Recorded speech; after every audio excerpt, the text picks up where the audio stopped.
Hello, welcome to another program of the series. Gabriel Delanne. We'll be talking about another book by Gabriel Delanne, Spiritist Phenomenon. And today we have here with us, we have the pleasure of welcoming Flavio Zanetti directly from Boston, United States.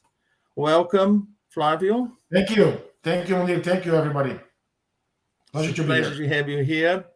And hello to all those watching us. I'll quickly introduce Flavio Zanetti for those who don't know him. He has always been amazed by the degree of rational comprehension and comforting from Spiritism, and that Spiritism brings to humanity. He is an avid Spiritist student and a tireless worker for the Spiritist movement across the United States. Since 1999, he has worked for the Allan Kardec Spiritist Society of Massachusetts. Between 2008 and 2012, he acted as the programs director for the United States Spiritist Council, helping organizations across the country, both as a lecturer and as a workshop and event coordinator.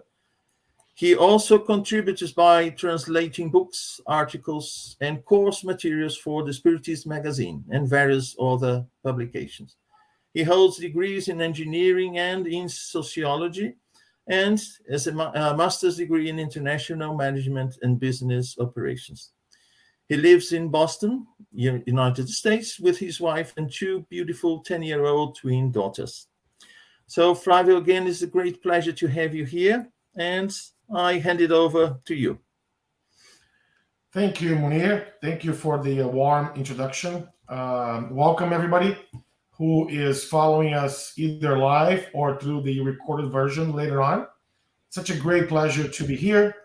But before we start with our topic, we'd like to raise our thoughts to our professor, to our teacher, Jesus. May he, through the benevolent spirits, enlighten our hearts, bring peace to them, and also help us with the degree of comprehension in a way that we put the same amount of effort and same dedication bringing this topic for all of you folks. So it's great to be here. Thank you once again. And Spiritist phenomenon, that's the topic that we're going to go over today. That's a topic that Gabriel Delanne covered very, very interestingly in his book with the same title, The Spiritist Phenomenon. But the question is that I wanted to start with is, what is this Spiritist phenomenon? Why is it so important?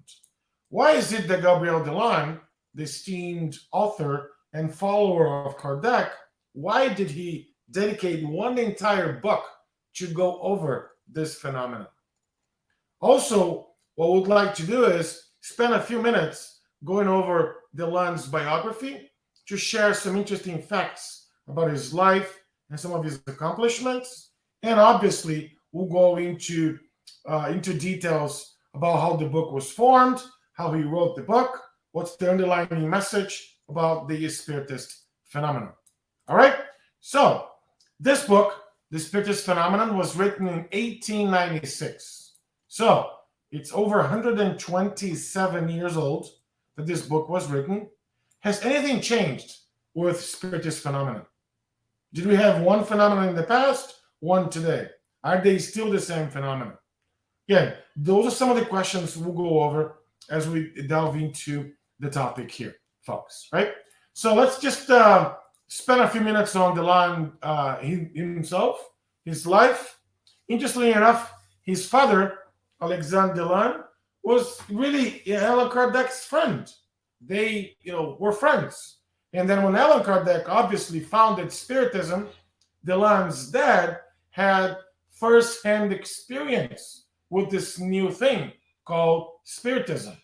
And even more so, Delanne's mother was also an automatic, writing medium that Kardec also leveraged to publish some of the contents from Spiritism itself, right? He was one of the greatest scientists of the time and also an avid promoter of Spiritism. Every chance he had, every opportunity he laid himself on, he was dedicated to really commit into broadcasting, promoting, and really disseminating Spiritism, not only in France, but in different parts of Europe back then. He even founded the French newspaper Le Revue Scientifique et Morale du Spiritisme in 1882, or the Scientific Magazine of the Spiritist Morals, a literal translation. As I mentioned, he traveled through all the continent to really spread the message of Spiritism. We can really say that thanks to Delanne, more and more folks were able to grasp or really lay their hands on Spiritism overall. Allow me to remind you, folks, that back then, the means of communication of the time were very poor. We did not have social media, no internet, no telephones, right, for the most part. So they had to go in and speak in large plazas, in large squares, and talk to folks. And a lot of the heavy duty work was done by Delanne going out there and talking to people and bringing the message to different parts where Spiritism had not arrived before that. Alongside with Léon Denis, which, by the way, we've already studied him here in previous opportunities, he actively participated in the very first Spiritist and Spiritualist Congress of 1890, so 133 years ago. He also worked with the esteemed physiologist Charles Richet on metaphysics research. Needless to say, folks, Gabriel Delanne was a man of science. He was a man that was inserted into a lot of different parts of society. He was very well respected, not only by his peers, by folks that knew him or that knew about his knowledge, his experience, and everything else. And then what happened was he dedicated his life towards really the spread of Spiritism. So that is a little bit of Gabriel Delanne for those folks who had not been part of this series before. But then if we flip on the original topic, or the Spiritist phenomenon, what is it? What can we say this phenomenon is? Is it a different phenomenon back then than it is today? If we have a chance to go to a Spiritist center ourselves, are we going to encounter this phenomenon in every Spiritist center? What has changed? What is the phenomenon in by itself? So, interestingly enough, in the very beginning of the book, that's what he dedicates it to. This is the dedication when you open up the first pages of this book. He says, and I quote, "To the immortal soul of my revered master, Allan Kardec, I dedicate this book, which is the work of one of his most obscure and sincere admirers." So he's putting himself in a place of admiration and a place of humility to the one that really in front of Allan Kardec. So he was really involved in not only bringing the message forward, but driving the idea, or this new idea, that Spiritism was starting to conquer not only Europe, but throughout the world. That's, the whole dedication on the book. If you look at the book in itself, the book is divided into 5 parts. He writes an introduction, right? He writes history, and then there's facts, advice to mediums, and then he talks about Spiritism in itself. What is it? Is it a religion? Is it a science? Is it a philosophy? He goes over into those things, which we'll tackle here in a few minutes or so. All right, so if you look at introduction, like every well-written book, I'm sure you've read many books. Some of you may even have written some books. The introduction is really the presentation of the work. When we are presenting a new idea, or new thesis, or a new hypothesis, or a new anything, we have to introduce that to the readers, correct? So here's where the author, Gabriel Delanne, catches the attention from readers. And at the same time, he starts to propose main topics that will be covered, or the main idea behind the book. Obviously, for this one, Gabriel Delanne is going to show us what is this thing about the Spiritist phenomenon that was still not very well comprehended by most people. They knew about Spiritism, or New Spiritualism, as it was called in the beginning. For many folks, they knew about this idea, this concept, but he goes into details to really explicate what the phenomenon really is. So, if you look at right in introduction, here's what he defines this phenomenon to be. I quote, Spiritism is a science whose aim is the experimental demonstration of the existence of the soul and its immortality through communications with those who have been improperly called dead.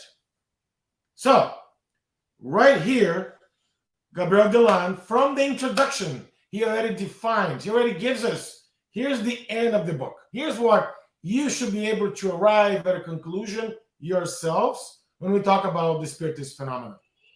Here's what the phenomenon really is, which is, in other words, this possibility for discarnate spirits, those that we improperly call them dead, notice the adjective here, we improperly call them dead, those that have already passed, maybe our loved ones, maybe those that we have knowledge about, we have relationships with, those that are no longer here with us in this physical realm, the ability for them to talk to us, to communicate with us, to exchange messages.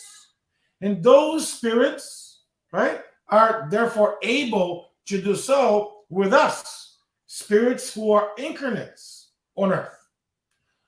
So the interesting piece here that I'd like to highlight is that when he describes the phenomenon, I love the way he calls improperly called dead. Those spirits that are or have been improperly called dead.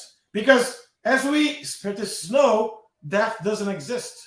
He's just corroborating the message that those are loved ones, for example, or anybody for that matter, that have already passed, they departed from the physical bodies, their physical bodies, but they're therefore not dead.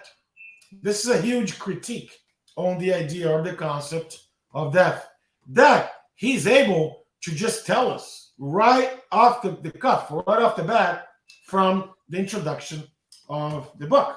Amazing, if you think about it. Amazing the way he's able to create this definition in simple, small words, 1, 2, 3 line paragraph that can really explicate, that can really explain to us what the phenomena is, what is he used for. All right? Remind you again, for those folks that joined us a few minutes late, if you have any questions, if you have any comments, by all means, throw them at us. And if they're relevant to what we're talking here, we'd love to take a look at them and comment on them or answer them, hopefully, on the air as we're going through this. All right? Continuing. So, introduction, that's the first part of the book.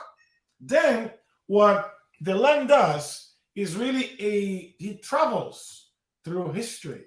He talks and brings us some historical components of what this Spiritist phenomenon is. And this is an interesting one because a lot of people, even though Allan Kardec himself first published the word Spiritism and also the word mediumship, but did he really invent those things? Was Allan Kardec the inventor of Spiritism? Was he the inventor of mediumship?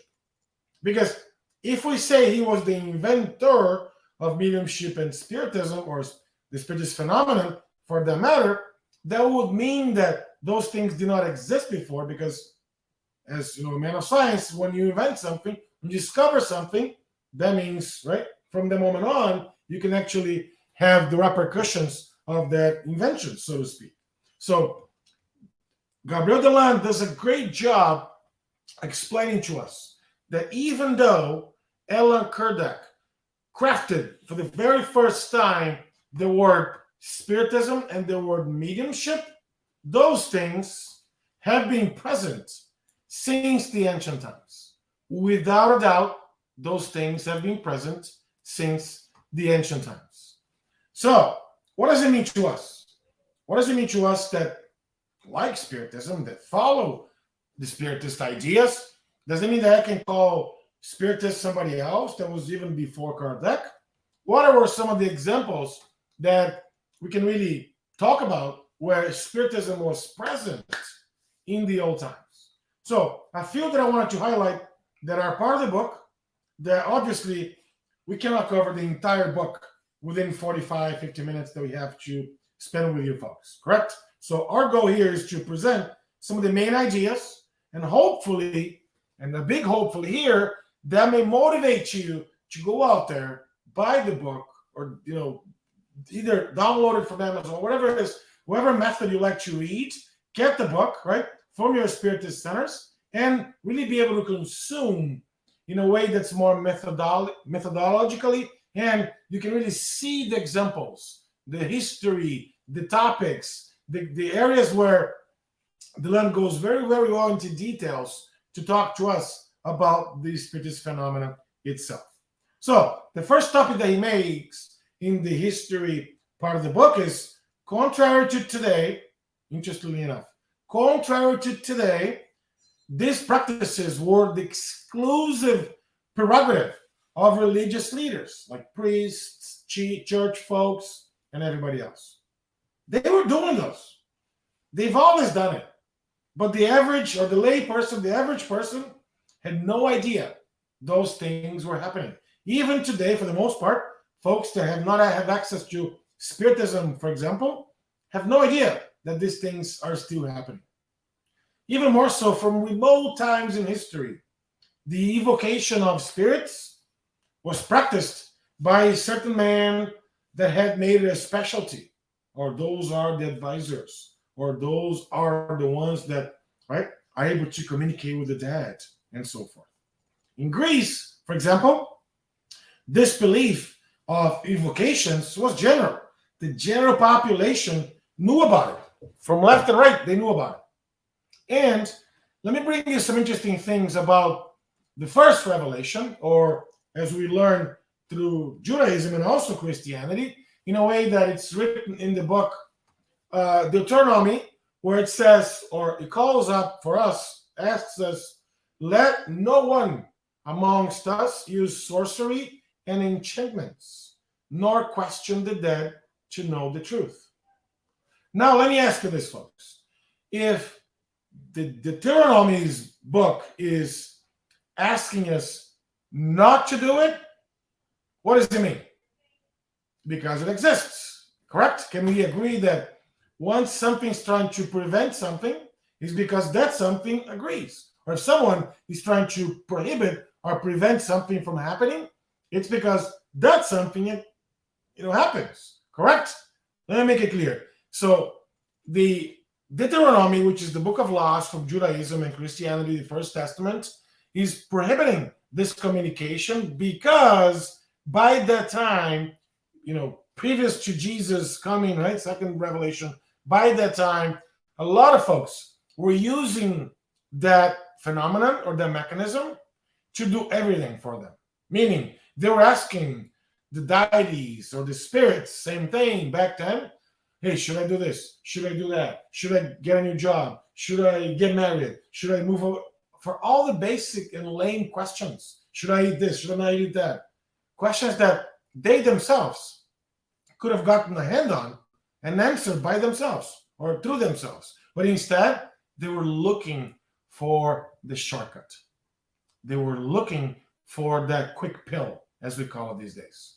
The very same quick pill that a lot of folks today are still looking for, unfortunately, are still looking for. The quick pill of losing weight, the quick pill of making money, or the quick pill of progressing in life, quick pill of, let's call it our spiritists as well, quick pill of enlightenment. The quick pill. There's no such thing as a quick pill, my friends. There's no such thing as a quick pill. Because if we don't do the work will not get done. We have to do the work, not anybody else for us. That's what we learn through Spiritism. So, back to the point here. Since the ancient times, these things were happening. these channels of communication, so to speak, were happening. One of the more recent examples is Joan of Arc or Joanna d'Arc, right? Depends on how you translate her name. This heroic figure of Joan of Arc shows how a 14-year-old girl was able to communicate with generals, with higher up army, folks, in a way that she was this color, or we could call her this shepherdess, right? Was expelling the foreigner from her own country, France, and she was actually guided by spiritual powers, by voices. Do this, do that, or do this, don't do that. Use this technique, not that technique, and so forth. So, if you're interested in that, it's an amazing story, folks. If you're more interested in that, the life and the history of Joan of Arc, I highly recommend this book that was written by Leon Denis, who was, if you remember at the beginning of our presentation, Leon Denis and Delanne, they exchanged a lot of activities, a lot of work, and he was translated to English by no more, no less than Sir Arthur Conan Doyle. Yes, the same one that wrote the Sherlock Holmes, a great, author, esteemed author from the United Kingdom, who was also following this new movement, this new thing called Spiritism. Highly recommended the book. The book's still available in bookstores and everything else. So, interestingly enough, that the book was written to catch public's attention, the mystery of Joan of Arc. But for us, Spiritists, there's really is any mystery, is there? What is the mystery? For us, there's no mystery. For us, it's just the Spiritist phenomenon that was taking place of Joan of Arc communicating with folks and trying to gather some directions, some guidelines, some help in order to defeat England that was really, battling or trying to conquer France by that time. So amazing book, highly recommended, and really showcases the life of Joan of Arc and the fact that when she was put into fire, she was given the option. Why are you doing this? You should renounce. Don't tell anybody you follow Christ, because, right, if you say so, and you're even hearing those voices, what are you doing? Right? She was even given the option by the soldier who was targeted, who was actually tasked to put herself on fire, and she said, "No, I cannot denounce the one that I follow. I follow Christ, and He is the one that I really try to mimic my life against it." So amazing book, amazing story about this amazing woman that, if I can, maybe a little spoiler alert, in this book, there's actually some interesting components, or there's some interesting evidence of a previous incarnation where Joan of Arc actually has lived the same time as Jesus. I'm not going to tell you who that one was. I'll let you read the book so you can arrive to the conclusion yourself. Moving on. If we look at, for example, these two beautiful faces from the past, and this is where, if we were doing this in person, if we were doing this live on the same audience, I would ask you to name those two folks. Who are they? What do they have in common? You may say, well, they have a beard, they're getting a little bald. I get it, right? That's the commonality between the two. But I'll go even beyond that. Those folks were Greek. They were Greeks. The one on the left is Plato. The one on the right is Socrates. And they both commonly talked about reincarnation and human soul. A soul, I may say, that survives our body's death. That's not new, right? This is even before, it's 3,000 years ago. So that knowledge, my friends, it was always there. Socrates, the one on the right, even more so referred to having an invisible friend with him at all times. Okay, we can even say his guardian angel or his spirit guide. However you want to call it, the names don't matter much. The idea is really what matters. He had somebody that he was able to communicate at all times. And again, these are two great examples from not only a mythology that's phantasmic or that's missed. No, it's their lives. They always called upon that. They always shared that they were able to communicate with folks that have already passed their physical lives. As Delanne references, those that are improperly called dead. Right? So moving on, if we look, for example, at some of the phenomenon in the modern times, these are some of the ones that Delanne mentions in the book. The one that it called upon several times is the work that Emanuel Swedenborg does with, in the 18th century, he brings us a huge compendium about heaven and hell, about life in the spirit world, or in this, we call it heaven, and so forth. And interestingly enough, if we open the pages of Spirit's book, Emanuel Swedenborg, the Swedish author, or the prophet as he was called before, is also one of the authors that have contributed to the Spirit's book and the codification, right? Books by Allan Kardec himself. So these things they were happening even before Kardec's, right? Codification of Spiritism.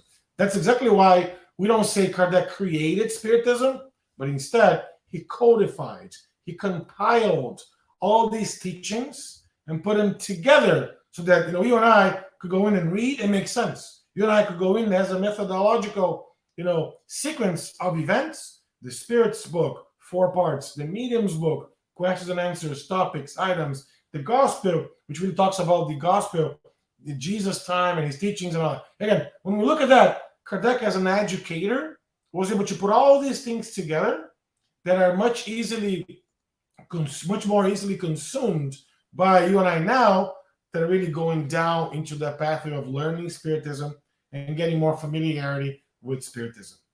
If I flip to the right, I see Andrew Jackson Davis and his illuminating mediumship.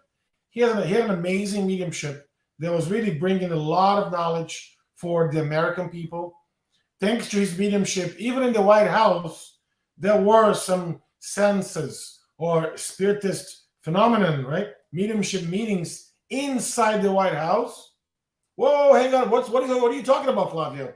Yes, what I'm talking about is back in the mid of 19th century, there were spiritist meetings or mediumship meetings inside the White House, thanks to Andrew Jackson Davis. And obviously, everything started in this part of the pond, in this part of the world, with Fox sisters, and they're listening, or they're hearing raps into their houses. Then folks will go in and study the phenomenon, right? From Hydesville, New York. There's also spiritual communications by the Shakers. I'm sure you've heard that. It's very prominent in the UK. It's also prominent here in the northeast part of the United States. And obviously, the turning tables phenomenon that really was the beginning of Spiritism as we understand, as we know, through the lens of Kardec as a codifier. But the Spiritist phenomenon, this is what the author Delanne is trying to tell us here. The Spiritist phenomenon is not new. It's been with us for the longest times, right? It's not something that's new. It's been with us since humanity, right, was here on Earth. All right. So how does he do that? What's his method of telling the reader how to get to the conclusion? Delanne is very methodical when he puts his knowledge in the book. And then what does he do? He jumps into facts, because he introduced the idea, if you remember, right, the concept of the Spiritist phenomenon. And if you remember, Spiritist phenomena is that we understand Spiritism as a science that is aimed at the experimental demonstration of the existence of our souls and their immortality, as well as the communication for those who are, remember, improperly called dead, with ourselves. That's the phenomena that he describes. Then what does he do? He goes into history. This phenomena doesn't only happen in France or in the UK or in America. It happened all over the world. It happened in South America. It happened in Germany, in Italy, in France, in Spain, in Russia, a lot of places. The phenomenon was happening everywhere. So what does he do? He goes in and starts compiling these facts that can really make our lives easier in order to arrive at the conclusion he's going to propose to us. Obviously, he was very enlightened when he was planning to write the book because it really gives us a sequence of knowledge or a method that makes our comprehension a lot easier to arrive at the same conclusion. So, some of the facts that he brings, and I'll call for the very first one that he talks about in the book, right? From French author Victor Hugo, avoiding the suspicious phenomenon and not giving the attention it deserves is failing with what the truth deserves. That's what Victor Hugo is telling us. That if we avoid, that doesn't exist. Come on, Flavio, that's just baloney, right? That doesn't exist. If we avoid that, we can say it doesn't exist. We can have our opinion. Obviously, we're entitled to have an opinion. But if we don't give the attention that it deserves, we're failing with the truth or with what the truth deserves. That's what Victor Hugo talks about.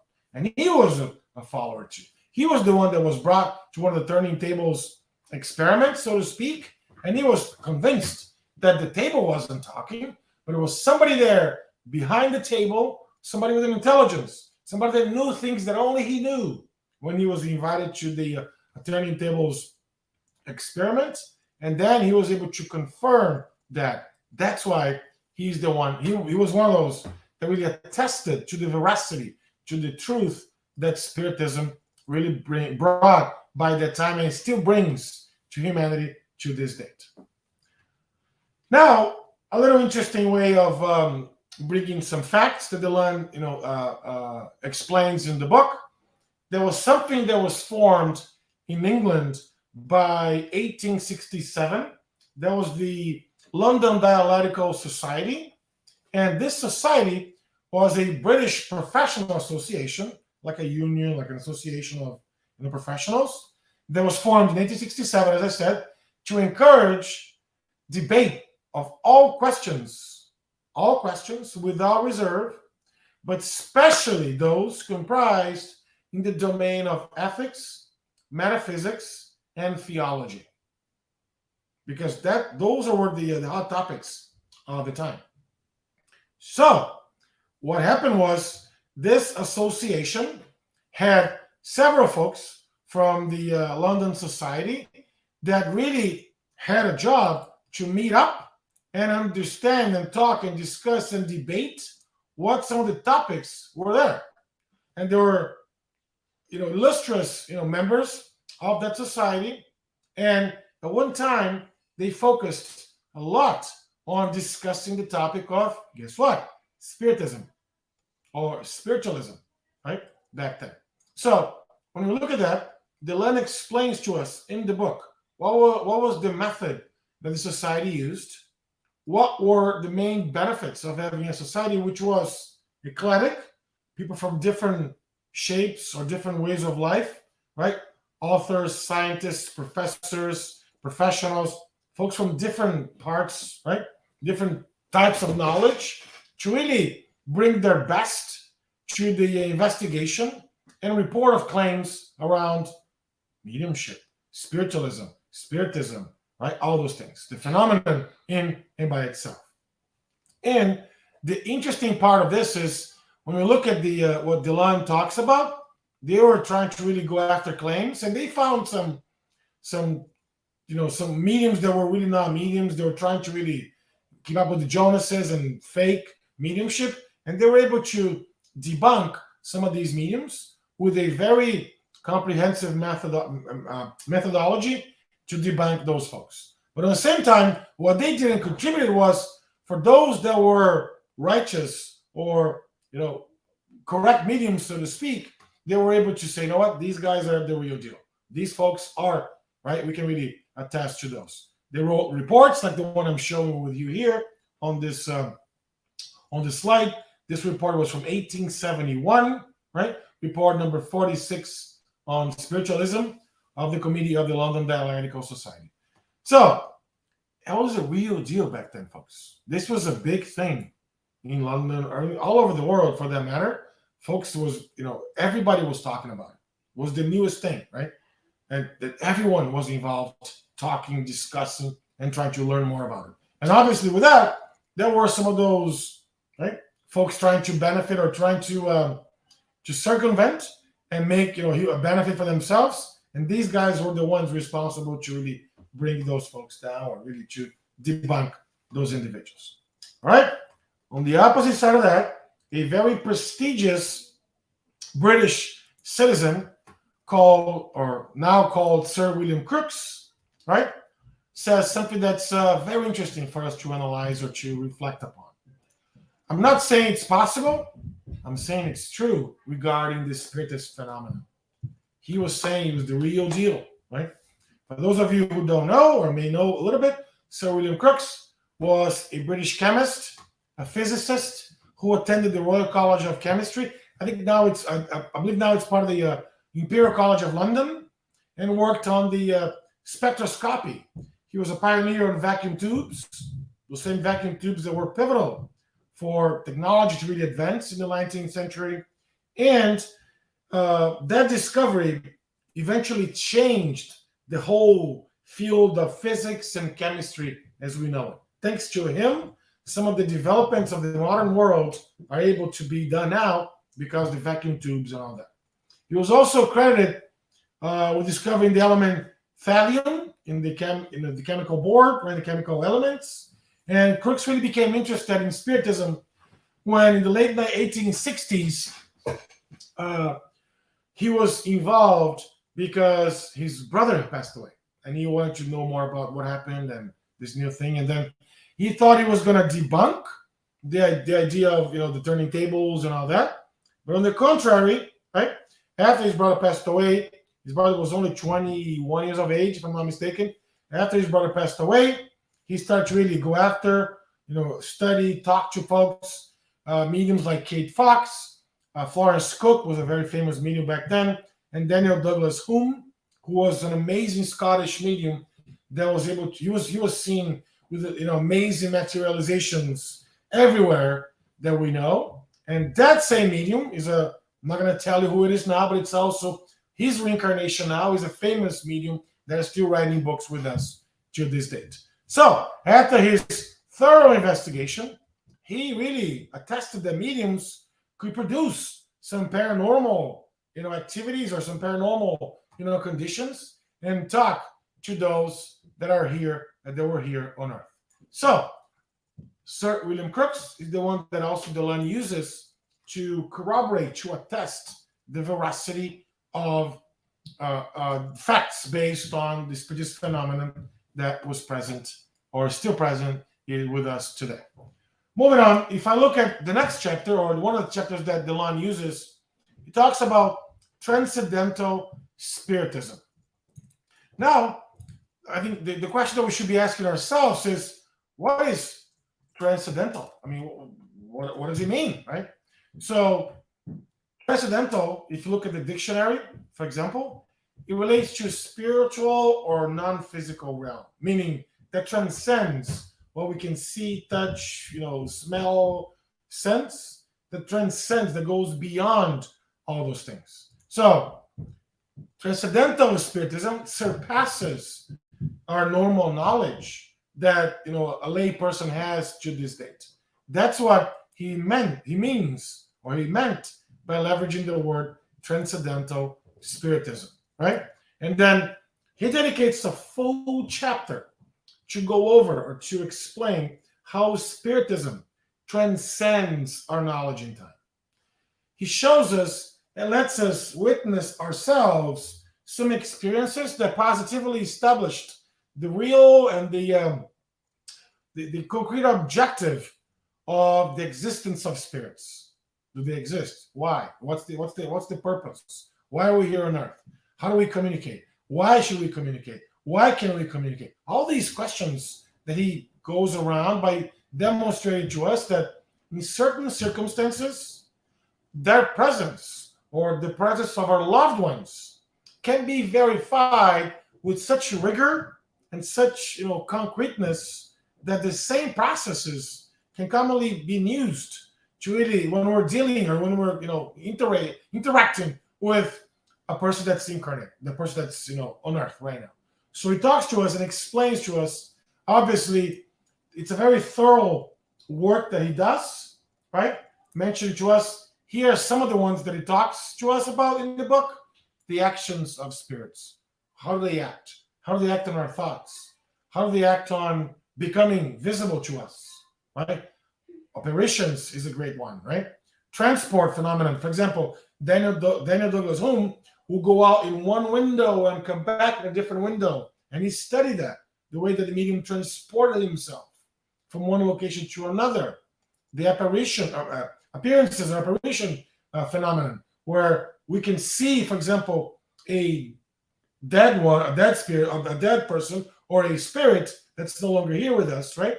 We can see that person. Oh my God, this is my grandma that passed away so many years ago. I can see her, I can talk to her. He explains to us the details of how luminosity, what's the physics behind these apparitions in the dark, the shapes and figures of ghosts, or those that we call ghosts, for example, talks about materializations after the mediumship meeting, after the phenomenon, right?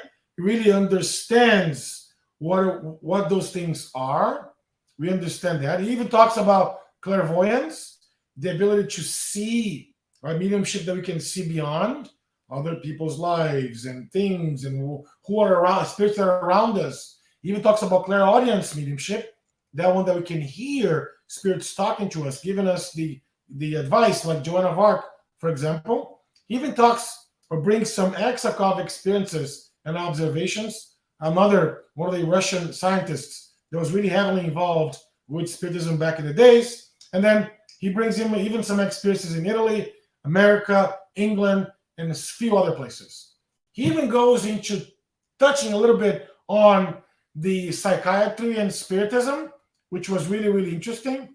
And obviously, right, he finishes the chapter with an explanation of a famous teacher, which, in this case, was Allan Kardec and the book that we know. So, amazing, amazing chapter that talks to us about some of the things that we can really understand and really use for us to really make sense of this new thing called Spiritism. I do see a question. Is William Crookes known outside of Spiritism and Spiritualism? I think there's a typo here. Absolutely, right? Sir William Crookes, the title Sir, right, is really a title given to the most prestigious British citizens. He was a chemist, a physicist. He's very well known in the sciences. Again, really, really well known. He got royal medals and several accolades for his inventions, right? As I mentioned before. So very well known, way more known, I would say, in outside of Spiritism than in Spiritism, right? For example. So if you look at, for example, the work that he's done on the cathode rays, or the way the light travels in straight lines, or thanks to his work, we now developed fluorescent lights, for example, right? Radiant matter. The work that later on was produced on radiant matter, it's because of his original studies of radiation.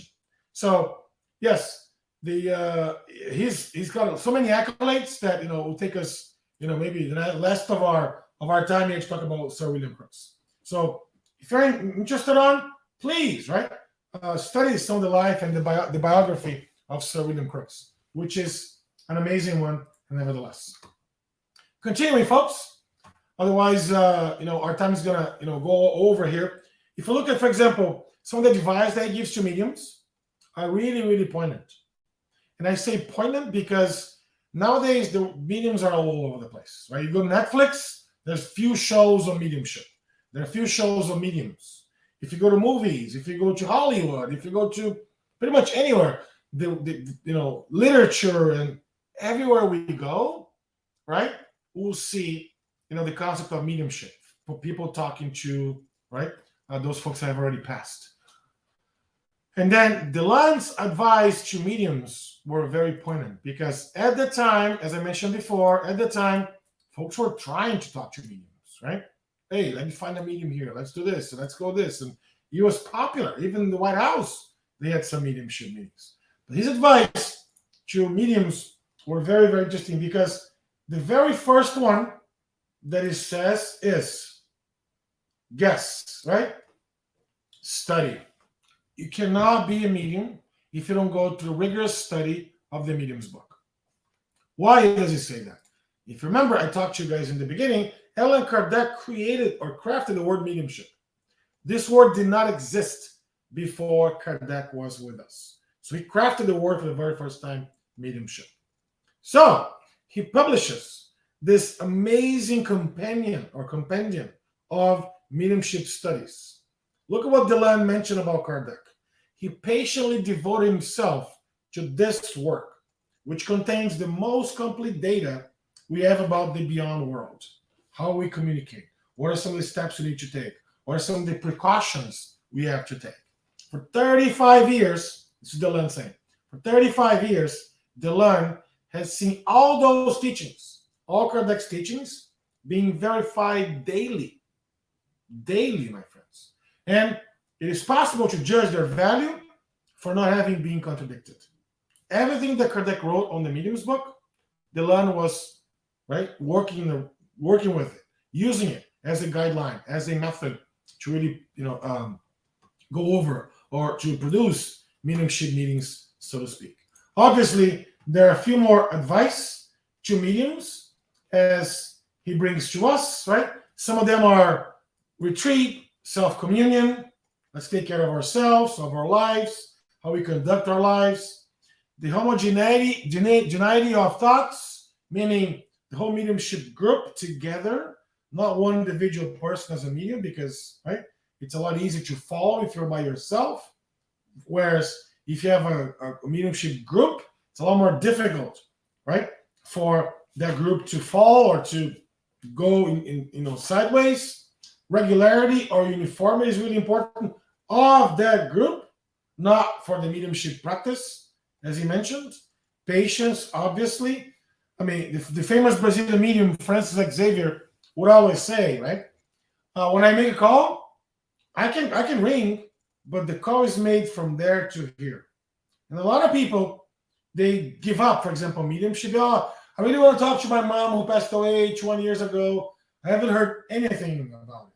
I want to talk to so-and-so, to Joe, to Mary, to Larry and Paul. And yes, but we have to have patience. We don't know, right, what's going to happen, right? We don't know who's going to communicate. We don't control that. The spirits do. We don't. He even talks about the importance, rather, of the identity of spirits. And this is an interesting one, because if you look at, his call to action is distrust big names. Oh, I'm Socrates communicating here. Oh, I'm Sir William Crookes communicating there. Oh, I'm so-and-so communicating here. Oh, I'm Sir Arthur Conan Doyle. I'm Victor Hugo, right? Okay, but what's the purpose of the spirit telling that big name? Because if we understand that, evolved spirits, they don't care about their names, about their fame, about their recognition. No. What they care is that the message is being spread so humanity can get better. That's what they care. And then when we start seeing a lot of the messages of these famous names, we should be very, very careful. That's his call to action, right, for us. Because the really evolved spirits, they only care about making humanity a better place for all of us and not for themselves. So here's some of the advice that he brings to mediums. And then obviously, when he's coming to a close on the book, he gives us some more knowledge about what Spiritism really is, not only the phenomenon, as we talked. And then this is one that I found very interesting. I want to share with you folks.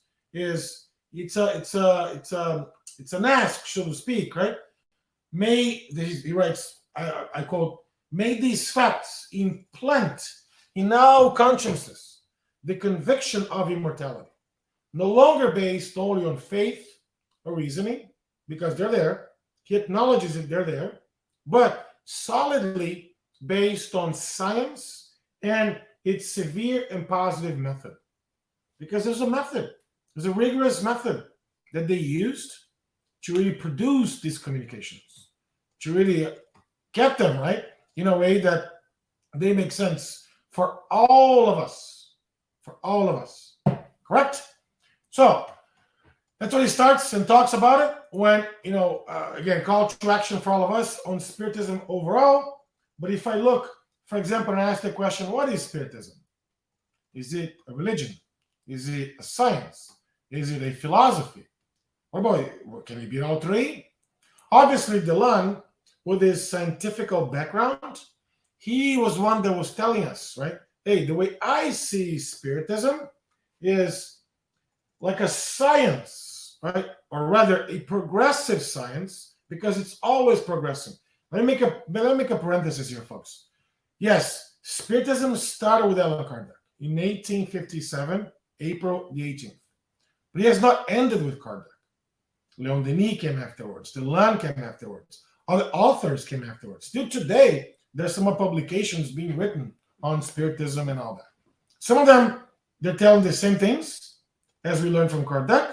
Some of them are telling the same things in different perspectives, different paradigms, right? But again, when we look at that, it's a progressive science that is based on the revelation of the spirits, on the meticulous analysis of facts. They analyze, meticulously speaking, all these facts. Who is communicating? What's the essence of the communication? What are we trying to say and see here? We have no dogmas and no doctrines whose discussion is prohibited.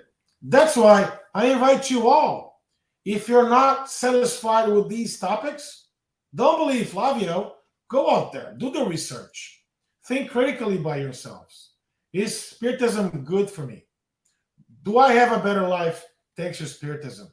Does Spiritism give me the tools that I need to conduct my life in a better way, in a more progressive way, in a more effective way, in a more helping way towards others?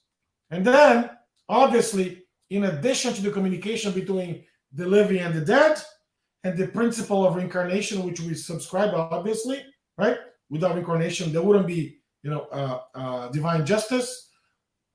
We are absolutely committed, and we admit all rational theories that refer to the origin and future of the soul. They're there. They have a purpose, as we understand, right? So those are some of the things that Gabriel Delanne talks to us about what Spiritism really is. And now there's a question here I'm going to read so everybody can follow that. Where to find most recent verified messages from the highest evolved spirits? What are they nowadays most concerned about? What do they emphasize in their most recent messages? Lucas, right, is the one asking question. I think, Lucas, spirits are communicating all the time. Not only through Spiritist centers, they're communicating in different parts of the world. They're bringing us new ideas or ideas that corroborate some of the old concepts that we had, right? But one thing I'll tell you that's, as we learn through Spiritism, the evolved spirits are always concerned about the betterment of all of us as a society. And those messages that keep coming through books, through publications, through, materials of any type, those messages are coming to us. They can really serve as a motivation for us to do better today than we did yesterday.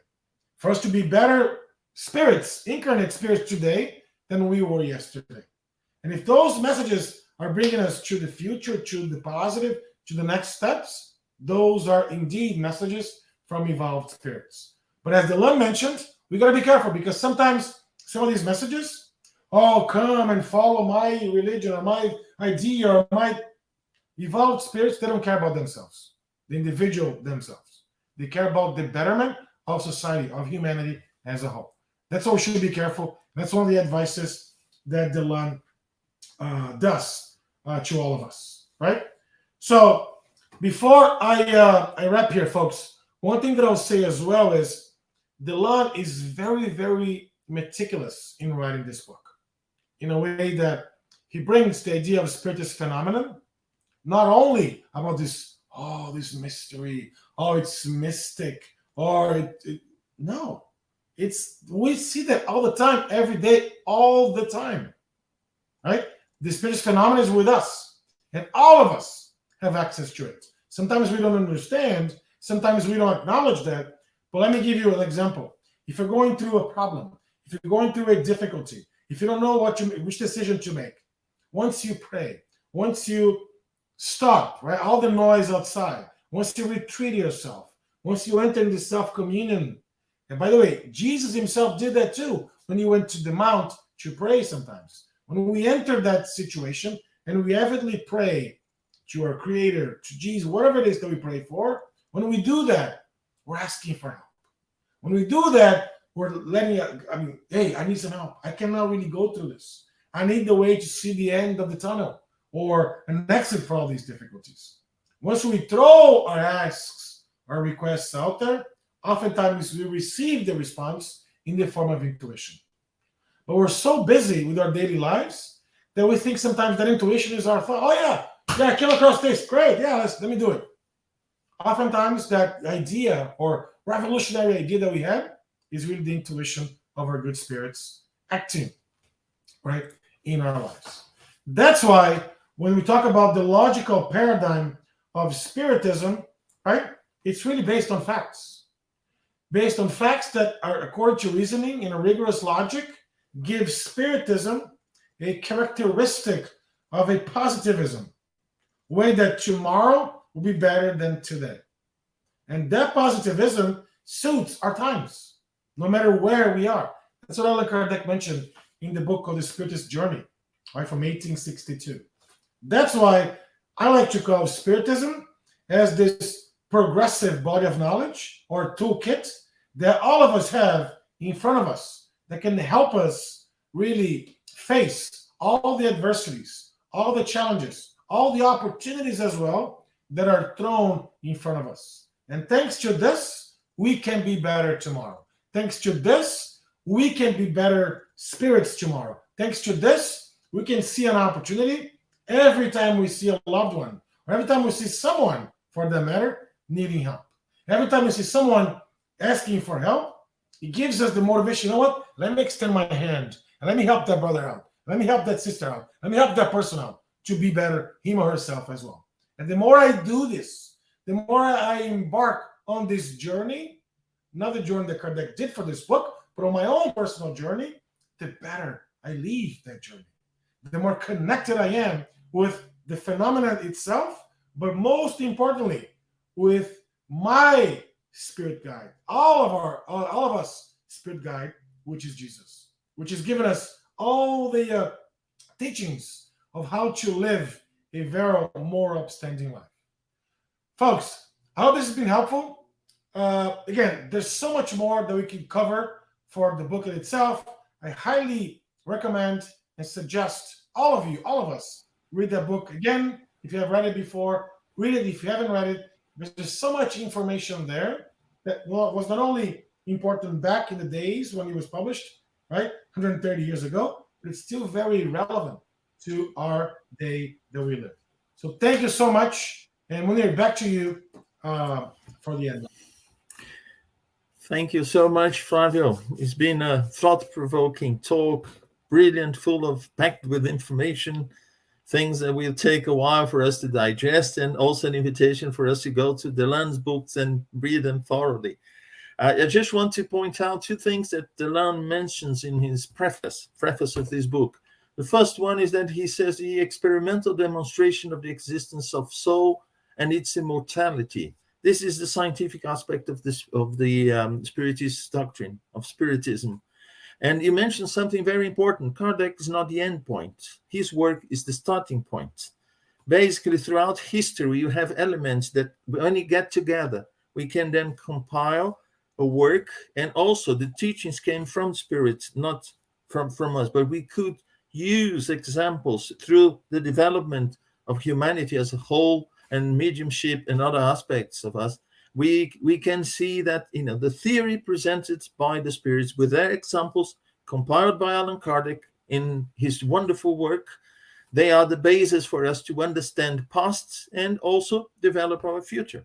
And that's what Leon Denis and here, most specifically, Gabriel Delanne did. He's brilliant when he says, I also want to to read this part. Instead of presenting to the incredulous the whole doctrine formulated by the spirits and codified by Allan Kardec, the work of Allan Kardec, we simply gave them the opportunity of reading the works of masters. And then he mentions, Sir William Crookes, Wallace, Oxon, Aksakoff, and so many others, that you mentioned. And he said, I have a list at the end of the book that you could, I will refer to, and you could go and read. So Kardec didn't do the scientific work, or didn't take it, stretch it to everything that was available at the time. And Delanne was wise enough to say, well, I'm going to do a sort of literature review. I'm going to mention the experiments that prove what Kardec presented as the work of the spirits and in a form of compiled work. So the scientists were there, their experiments were there. So what he did was just a literature review. And nowadays we have, in terms of statistics, we have meta-analysis where we collect all these experiments and their results, and then we try to extract something meaningful from them. Of course, at those days, Delanne didn't have these tools, but what he did was something like that. Well, I don't need to repeat the experiments, because Sir William Crookes, he did a brilliant work in experimental spiritism, So it's fantastic. It's a wonderful, wonderful book. And as you said, as you mentioned, he's very meticulous, Gabriel Delanne. And he uses very often in his books his scientific background, the way he organizes it. And so it's been very, very, very nice to watch your presentation. Was really delightful. Thank you so much. So let me see. I don't think we have any more questions. Let me just go to the announcement. First, a quick reminder to everyone today, the 2nd of April, is the birthday of Chico Xavier, Francisco Cândido Xavier, this wonderful human being, and of course, this wonderful medium who brought so many information from the spirit world through his work, through his dedication to bringing enlightenment to humanity. So the 2nd of April is his birthday. So we send a good thought and our love to him as a sign of gratitude for all that he has done to us. And now the announcements. We have this month, April, is the 15th anniversary of the Spiritist Center for Peace, the one that is bringing this series of talks about Delanne and his works to all of you. So wish all the best and many years for peace. And may we have the opportunity also to organize events like these ones more often. And we also have a study group. Peace organizes this online study on Wednesdays, 12 noon UK time. And it's about the book we're studying, Heaven and Hell, and also the Gospel according to Spiritism. So everyone is welcome to join. So we use Zoom, and you have here the link to go to the room and also the password. But if you need more information, you can always write to us. And finally, least but not least, next month we'll have here with us, the 6th of May, Faye Waddington, and she'll be talking about researches about mediumship, another title from Gabriel Delanne. So that's what we had for today. I want to thank all of those who have been with us here, sharing this wonderful talk. And of course, I hope to see you all next month, sorry. We are used to weekly events, but this one is a monthly one. So once again, Flavio, thank you so much. Thank you to you all. See you next month, the 6th of May. Bye-bye. Cheers.